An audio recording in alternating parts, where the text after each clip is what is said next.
Nós faremos a leitura da palavra de Deus em Gênesis, capítulo 31, do versículo 22 a 44.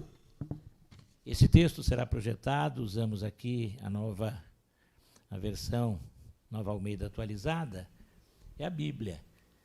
Todas as versões são fidedignas, mas às vezes algumas usam um português que nos é mais familiar, é o caso desta versão que a nossa igreja adota. E eu peço que os homens leiam com o pastor André os versos pares, as mulheres lerão os versos ímpares com a Priscila, e o último versículo leremos juntos. Em casa também você pode participar dessa leitura, onde você está, participe também. Leamos a palavra do Senhor. A Bíblia é a palavra viva do Deus vivo, vamos dizer? A Bíblia é a palavra viva do Deus vivo. Com atenção e reverência, leamos, ouvindo o que Deus nos fala. No terceiro dia, Labão foi avisado de que Jacó ia fugindo. Reuniu os seus parentes e saiu no encalço de Jacó por 7 dias de viagem, e o alcançou nos montes de Gileade. De noite, porém, Deus veio em sonhos a Labão, o arameu, e lhe disse: Cuidado, não fale a Jacó nem bem nem mal. Labão alcançou Jacó. Este havia armado a sua tenda naqueles montes. Também Labão armou sua tenda com seus parentes nos montes de Gileade. E Labão disse a Jacó: Que foi que você fez? Você me enganou e levou as minhas filhas como se fossem prisioneiras de guerra. Por que você fugiu em segredo e me enganou e não me disse nada? Eu o teria despedido com alegria, com cânticos, com tamborins e com harpa. E por que não permitiu que eu beijasse meus netos e minhas filhas? Nisso você agiu como um tolo. Tenho em minhas mãos poder para fazer mal a vocês, mas ontem à noite o Deus do pai de vocês me falou e disse: Cuidado, não fale a Jacó, nem bem nem mal. E agora que você partiu de vez, pois está com saudades da casa de seu pai, por que roubou os meus deuses? Jacó respondeu: Porque tive medo, pensei assim, para que não aconteça que me tome à força as suas filhas. Que seja morto aquele com quem o Senhor achar os seus deuses, na presença de nossos parentes. Verifique o que pertence ao Senhor, e se estiver comigo, pode levar embora. Acontece que Jacó não sabia que Raquel os havia roubado.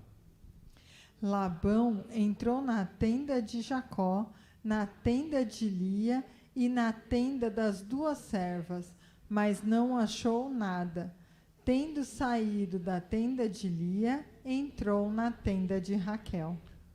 Ora, Raquel havia pegado os ídolos do lar e, depois de colocá-los na sela de um camelo, estava sentada sobre eles. Labão apalpou toda a tenda e não os achou. Então Raquel disse ao pai: Não fique zangado, meu senhor, por eu não poder me levantar na sua presença, pois eu estou no meu período menstrual. Ele procurou, mas não encontrou os ídolos do lar. Então Jacó ficou zangado e discutiu com Labão. Dirigiu-se a Labão dizendo: Qual é a minha transgressão? Qual o meu pecado para o Senhor me perseguir com tanta fúria? Havendo apado todos os meus utensílios, quais foram os utensílios de sua casa que o Senhor encontrou? Coloque-os aqui diante dos meus parentes e dos seus parentes, para que julguem entre nós dois. 20 anos eu estive com o Senhor. As suas ovelhas e as suas cabras nunca perderam as crias, e não comi um só carneiro do seu rebanho. Não lhe apresentei os animais que eram despedaçados pelas feras. Assumi o prejuízo. Da minha mão o Senhor o requeria, tanto o roubado o dia e de noite. De maneira que eu andava, de dia consumido pelo calor, de noite pela geada, e o meu sono me fugia dos olhos. 20 anos permaneci em sua casa. 14 anos trabalhei para o Senhor pelas suas 2 filhas. E 6 anos trabalhei para conseguir o seu rebanho. 10 vezes o Senhor mudou o meu salário. Lemos juntos. Se não fosse o Deus de meu pai, o Deus de Abraão e o temor de Isaque, por certo o Senhor me despediria agora de mãos vazias. Mas Deus viu o meu sofrimento e o trabalho das minhas mãos, e ontem à noite ele repreendeu o Senhor. Pai querido, obrigado por tua palavra, viva e eficaz, que ela seja completada agora pelo poder do teu Espírito, que nós entendamos tudo o que queres falar a cada um. Eu sei que é a mensagem para todos. O Senhor já está nos falando neste culto, através de todas as informações, das canções, da leitura desta palavra, mas agora continue, Pai, e que sejamos ouvintes atentos e dispostos a praticar o que o Senhor nos ensinar. Em nome de Jesus, amém. Podem, os irmãos, obrigado aí pela participação.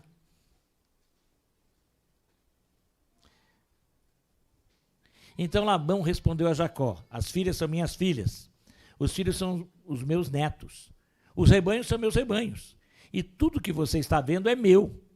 Que posso fazer hoje a estas minhas filhas ou aos filhos que elas deram à luz?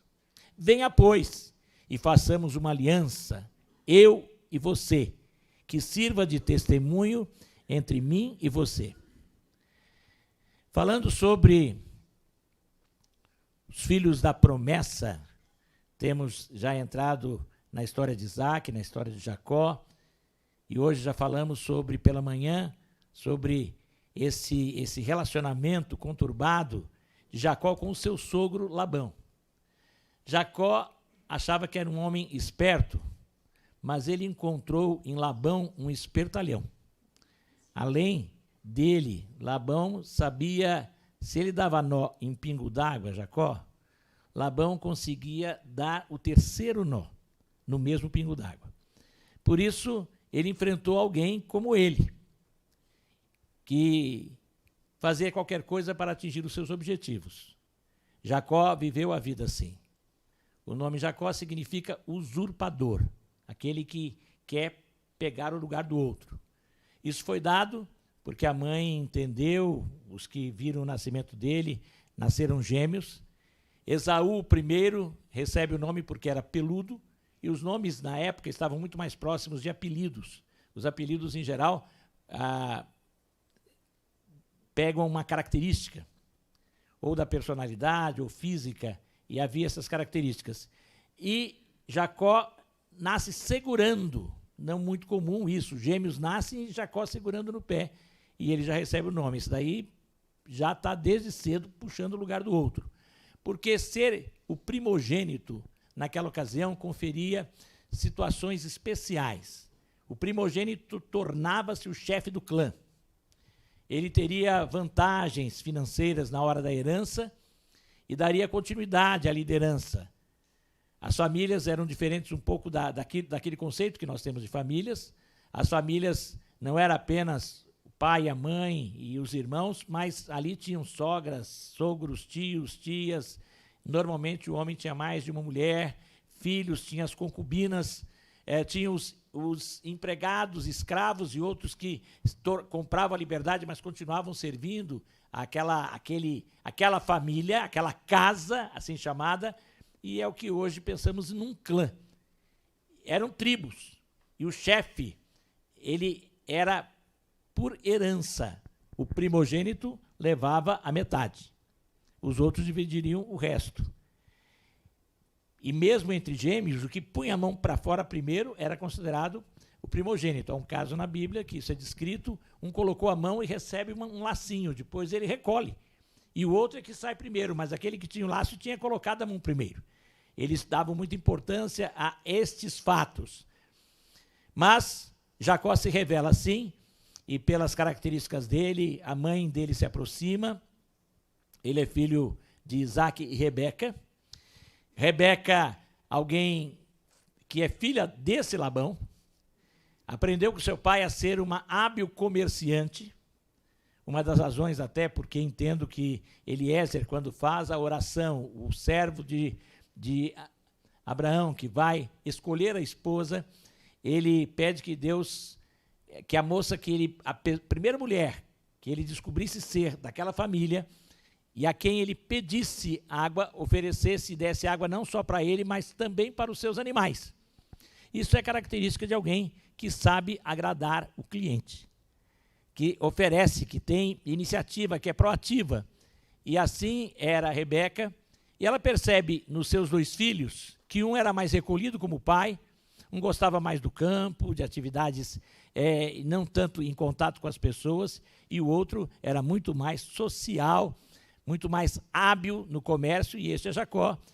E aí ela começa a preparar, e nós já vimos essa história, tudo o que acontece para que Jacó tenha que fugir, apesar de receber a bênção da primogenitura, e ele tem que fugir para a terra dos pais da Rebeca, e ele se encontra lá justamente com Labão. Aliás, Labão é irmão da Rebeca, e ele vai ser o pai das 2 mulheres com quem Jacó vai se casar. E aí já começa as jogadas do Labão. A filha mais velha estava encalhada. A mais nova era mais bonita. Jacó se apaixona pela mais nova e, por isso, ele tem dificuldades, mas ele consegue fazer com que Jacó leve as 2. Primeiro ele coloca a mais velha, Jacó fica revoltado, só descobre no dia seguinte, elas usavam véus, e o pessoal bebia, e é claro que não se enxergava direito, não tinha luz elétrica, tudo era mais difícil, ele só descobre no dia seguinte que foi enganado pelo sogro, que se torna sogro dele 2 vezes, aí ele fala, não, você vai ficar com a outra, só que agora você vai ter que trabalhar mais 7 anos. Ele trabalha 14 anos, sem receber nada, só alimento e algumas coisas, para ter o direito a ter a esposa que ele amava, mas tem que levar a outra também. Os filhos começam a nascer, a família começa a crescer. É claro que os beduínos, ele é um beduíno, e que trabalhavam com esses animais, os ovinos e caprinos, ovelhas e cabras, precisavam de uma grande extensão territorial. A região lá não tem tanta vegetação assim, eles têm que andar bastante, e já estava ficando difícil ficar agora com o rebanho, e Jacó, como um hábil pastor e um hábil comerciante, começa a crescer. Labão vê isto. A princípio, Labão tem interesse, porque o sogro o ajuda, mas o genro já começa a se preocupar e começa a perceber que está sendo explorado. Só que, como ele já tinha feito outra vez, da primeira vez, ele não vê problemas em fazer da segunda vez, ou seja, fugir. Na primeira vez ele foge do seu irmão, agora ele vai fugir do sogro. Há toda uma preparação, isso daqui já foi lido, e finalmente ele consegue um momento em que sai com toda a família, tem também seus guardas pessoais, eles estavam a uma certa distância. É meio difícil para nós entendermos isso, mas as distâncias eram longas, as casas e as tendas eram armadas em locais, mas quando Labão sabe, ele pega todo o restante da família, e havia os outros filhos de Labão, homens, que saem e agora vão perseguir. E 3 dias de viagem, olha que Jacó tinha andado. Mas é claro que Jacó estava com crianças, estava com animais, com todo o rebanho, e o outro vem rápido e consegue chegar, e chegam próximos ao ponto de armar acampamentos e se verem à distância. O texto que nós lemos mostra que as intenções de Labão não eram boas. Talvez ele não matasse o Jacó, mas ele maltrataria muito o Jacó. Jacó levaria uma grande surra. Seria deixado, porque não podia se matar um parente, haveria um problema sério com isso, mas seria largado naquela região sozinho, E ele já planejava levar de volta as filhas, levar os netos, levar todo o rebanho, que de direito era de Jacó, porque ele tinha trabalhado para isso. Mas Labão, espertalhão, diz, não, isso tudo é meu. E quando ele chega com essa intenção, Deus intervém. E aquele homem, mesmo não tendo o conhecimento do Deus Altíssimo, do único Deus, mas ele tinha contatos, ele sabia das coisas que tinham acontecido com o seu tio Abraão, e ele tem temor por aquele Deus que acompanhava Abraão, e ele vê que a divindade lhe aparece em sonhos e fala, não faça nenhum mal. E ele então, por medo, chega até Jacó e propõe uma reconciliação. Reconciliação, sobre isso nós estamos pensando hoje. O que nós podemos aprender? Reconciliar é voltar e fazer pazes, fazer as pazes. É reconstruir uma relação, pelo menos o máximo que se pode fazer, porque é claro que quando há rompimentos há muitas perdas. Mas amenizar um pouco isto e não haver mais conflitos, isso é reconciliar-se. E agora Labão propõe isso para Jacó e vão celebrar isto como uma aliança. Então ele propõe que Jacó erga, e o texto continua dizendo que Jacó vai erguer uma coluna e os filhos de Labão erguem um montão de pedras e ali, desta maneira, eles estariam celebrando, seria um memorial. Vai haver paz agora entre os dois clãs. Ele reconhece a autonomia de Jacó e deixa Jacó seguir o seu caminho, mas também Jacó vai ter que respeitar os limites geográficos e não pode avançar. Acordos comerciais são feitos. A aliança era, na verdade, um acordo comercial, havia direitos e deveres de ambas as partes. As testemunhas estavam em volta. E aquele marco, Jacó agora é animado, pode seguir a sua viagem, a reconciliação foi feita, a aliança foi firmada. Os dois erraram. Labão por não cumprir as promessas feitas ao genro, e Jacó por enganar, mentir e fugir. Aliás, algo que ele já havia feito antes quando jovem. Ele faz isso quando engana o seu irmão mais velho, mente para o seu pai Isaque e foge rumo à região onde moravam os familiares da sua mãe, que eram liderados por aquele de quem agora ele fugia. Fugir, então, era algo que se tornara normal na vida de Jacó. Aprontar e correr. Infelizmente, muitas pessoas vivem assim. Fazem alguma coisa, preferem sair do que acertar. Jogam para baixo do pano, para baixo do tapete, e não acertam, e não se acertam. E vão levando as suas vidas assim, com diversos rompimentos no correr da vida, e não param para reconciliar. Jacó se vê obrigado a reconciliar-se, e Deus intervém. Essa história e essa briga, eu creio que nós já ouvimos de vez em quando, e talvez até você já tenha participado disso na sua família. Infelizmente, algumas pessoas já tiveram histórias de rompimento dentro das suas famílias. E é muito ruim, é muito desagradável. Essa situação chegou ao risco de morte. Agora, se houvesse a morte provável aqui, ou o maltrato, ou o prejuízo de Isaque, afetaria a mim e a você. Porque esse Jacó vem a ter o seu nome mudado para Israel. Aquele nome que até hoje a gente ouve nos noticiários quase todos os dias. Até hoje aquele povo está envolvido em conflitos, como seu patriarca foi. Israel. Se não existisse Jacó, se Israel e Jacó tivesse morrido, Israel não teria surgido. Se Israel não tivesse surgido, nós não teríamos Moisés, nós não teríamos os profetas. E sabe quem nós não teríamos? Não teríamos Jesus. Então, aquela reconciliação foi vital para mim e para você. Hoje eu posso celebrar essa reconciliação, santa reconciliação.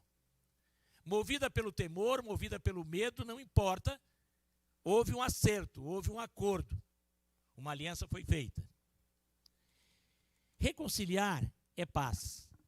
Eu citei aqui que talvez alguns de nós já tenhamos passado, eu já passei, mas talvez só eu tenha passado por algum conflito assim, que me afastei de alguém, e depois, graças a Deus, consegui me reconciliar. E quando a gente se reconcilia, nós temos a experiência da paz. Reconciliar é paz. Ou melhor, é refazer um relacionamento pacífico que outrora existiu e foi abalado. E este abalo produz instabilidade, insegurança, conflitos, tristeza, o que não é bom para ninguém. A reconciliação, mesmo que eu possa não chamar ela de paz, ela produz paz.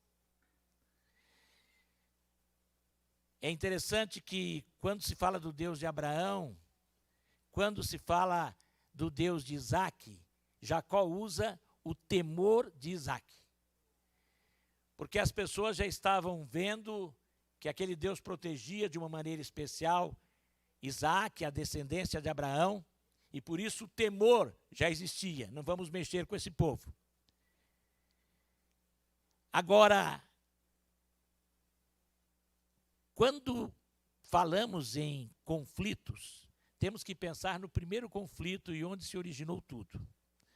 Conflitos a humanidade experimenta desde quando o primeiro casal desobedeceu a Deus, pecou e, portanto, perdeu o paraíso. Mas o pior foi romper o relacionamento harmonioso e pacífico com o Criador.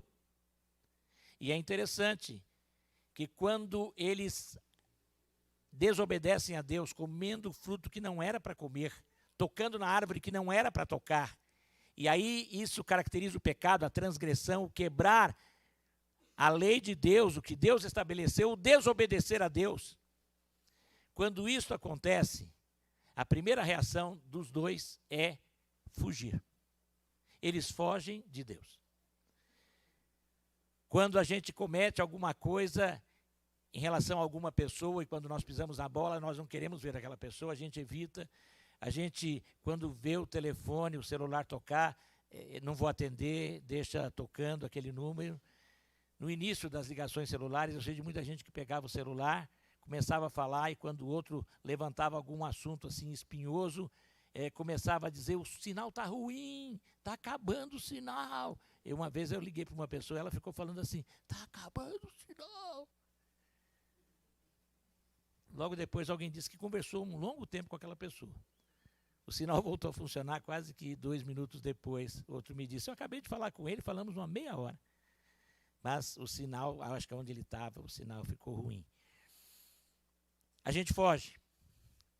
E isso acontece principalmente em relação a Deus. Quando nós pisamos a bola com Deus, nós fugimos também da presença de Deus.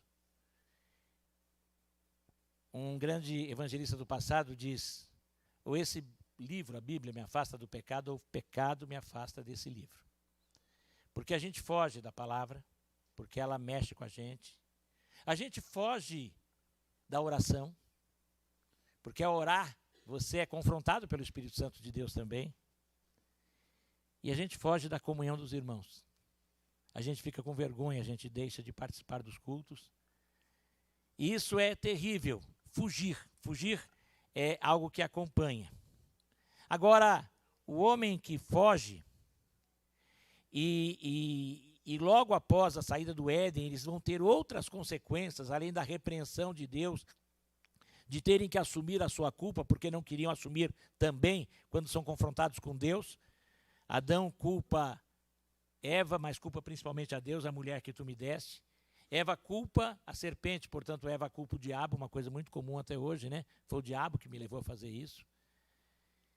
A serpente não tinha quem culpar, ela teve que sair rastejando e fugir. E o diabo faz isso quando é confrontado por Deus. Por isso não temos que ter medo dele também. Agora, algo terrível é que após a saída do Éden, a Bíblia diz que eles têm os 2 filhos, Abel e Caim, são mencionados. E eles têm que conviver pela primeira vez com a dor da morte física, com a primeira grande tragédia, o primeiro grande conflito. Caim assassina Abel. Rompe todo o relacionamento com a primeira de todas as famílias, porque ele foge também. A partir daí, a história humana se caracteriza por ódio, inimizades e guerras. Sempre há esforços para reconciliações. Mas não podemos nos esquecer que a origem de todas as brigas, dissensões, conflitos, foi e é o pecado, que se instalou no coração humano desde que os primeiros da espécie desobedeceram à ordem de Deus, perdendo a comunhão com Ele. Mas o Criador, Deus, não desistiu das suas criaturas e não desiste até hoje. E Ele sempre tem chamado no decorrer da história os seres humanos para se reconciliarem. No passado, homens e mulheres têm aceito esses convites do eterno Deus e alianças têm sido estabelecidas com indivíduos. Nós vemos a aliança de Deus com Adão e Eva, logo após a saída, e a promessa a Eva de que viria alguém que pisaria a cabeça da serpente, a promessa da vinda de Jesus é dada a Eva ali enquanto eles ainda estão no paraíso sendo expulsos. Mas ela recebe essa promessa, a humanidade recebe essa promessa, que a descendência da mulher, um descendente da mulher. Interessante, não foi descendente do homem e da mulher. Descendente da mulher, Jesus nasce de uma virgem. Já foi prometido. E ali estaria já a proposta de Deus para a reconciliação. Depois, nós vamos ver Deus também fazendo alianças. Nós vamos ver aliança com Noé. Logo após a volta dele, a humanidade toda morta, só sobra Noé e sua família, os animais que ficam na arca. E Deus estabelece uma aliança com Noé, põe até um marco nessa aliança, que é o arco-íris, que hoje está sendo muito mal usado, diabolicamente usado. Mas o arco-íris é símbolo da aliança de Deus com Noé, a promessa de que mesmo havendo desastres, como temos tido vez por outra, há inundações, enchentes, mas nunca mais a humanidade toda seria destruída pela água, e isso até agora tem sido mantido. É interessante que também Deus vem estabelecer depois a aliança com Abraão.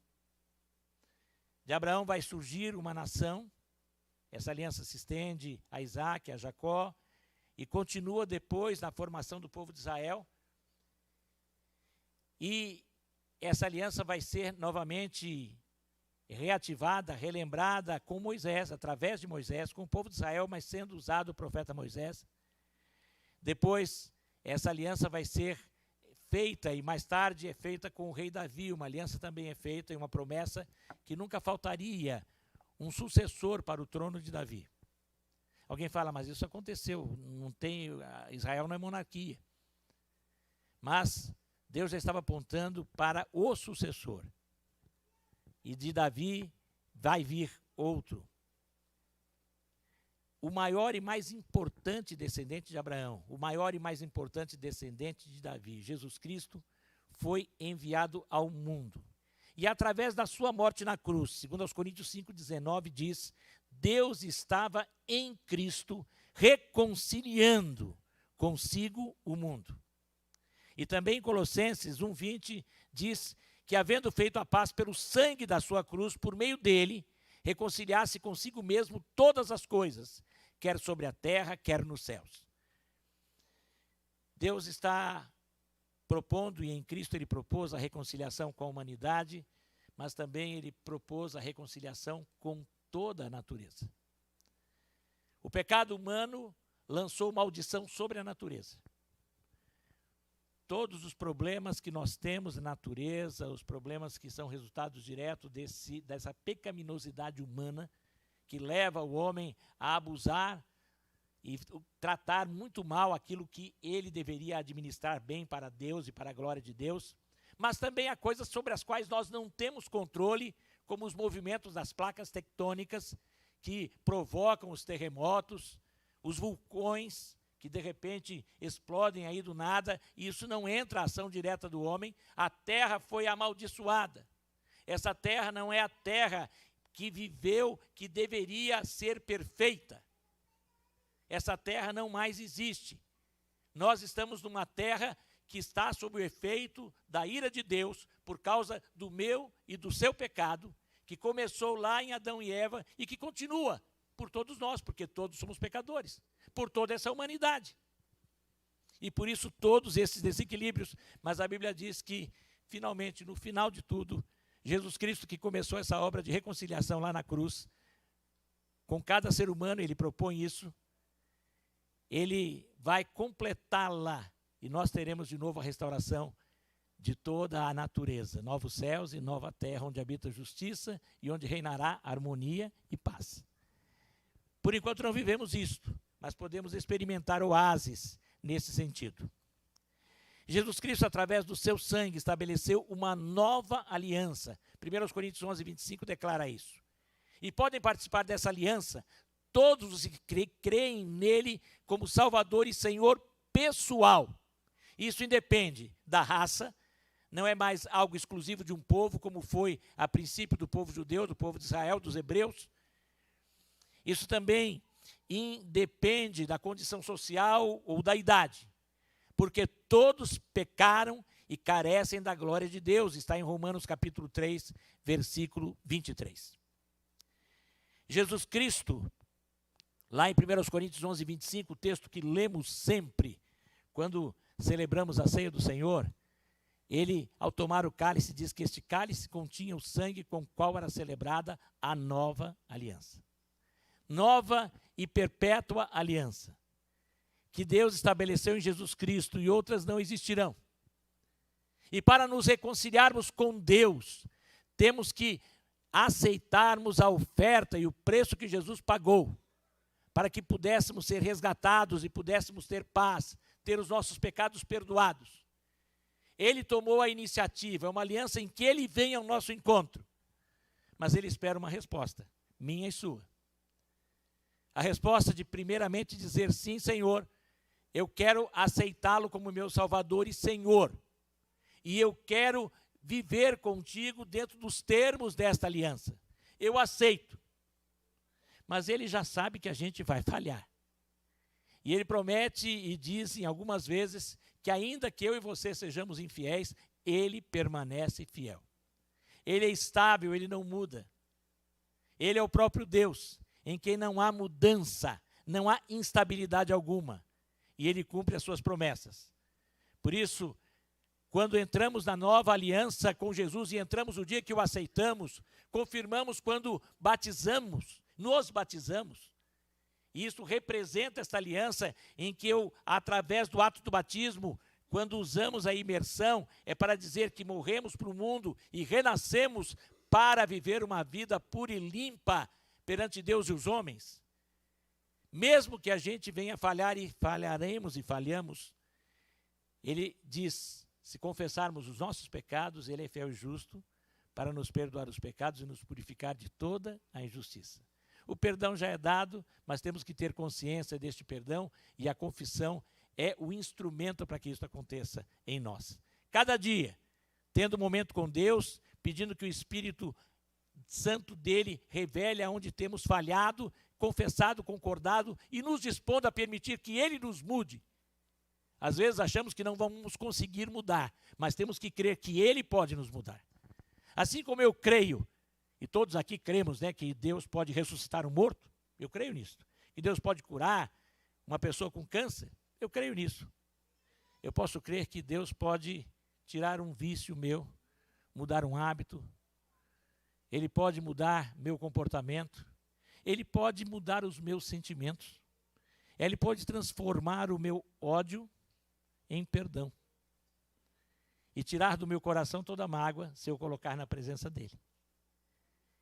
E ele, que se reconciliou comigo, quer que eu me reconcilie também com os meus familiares, com amigos, com pessoas lá no meu local de trabalho, colegas de escola, com irmãos da igreja do Senhor.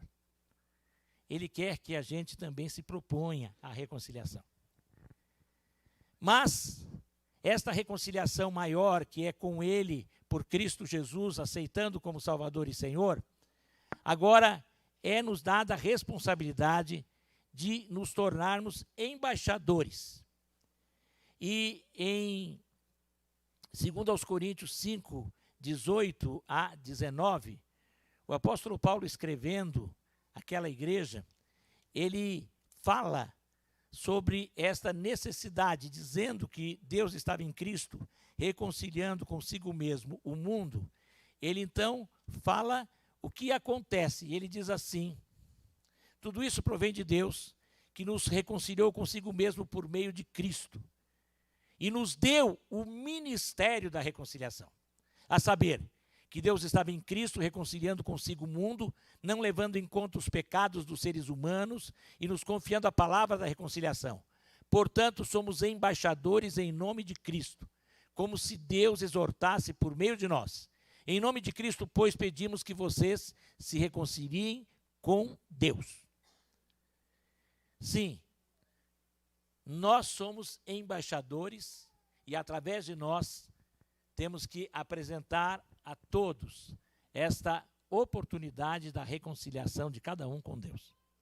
Eu e você, que agora fomos reconciliados, eu e você, que entramos na nova aliança com Cristo, com Deus, através de Cristo, pelo poder do Espírito Santo, somos capacitados e desafiados, cada dia, a levarmos esta mensagem de reconciliação aos outros. Isso pode começar entregando um folheto, isso pode começar dando um testemunho de bênçãos que Deus está fazendo na minha vida, das mudanças que Ele operou em mim. Você não precisa ter teologia, nem conhecer todos os textos da Bíblia. Compartilhe aquilo que Deus tem feito com você. Não viva apenas a sua alegria de salvação e de perdão de forma egoísta.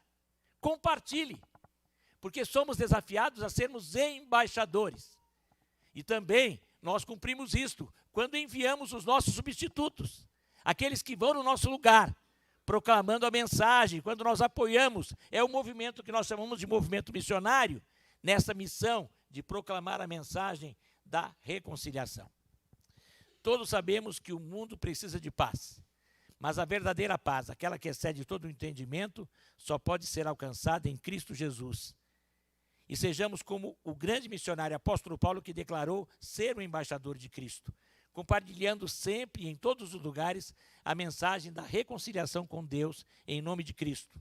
Esse Cristo que, quando veio, anunciou a paz a vocês que estavam longe e paz também aos que estavam perto, porque por meio dele ambos temos acesso ao Pai em um só Espírito. Efésios 2, 17 e 18.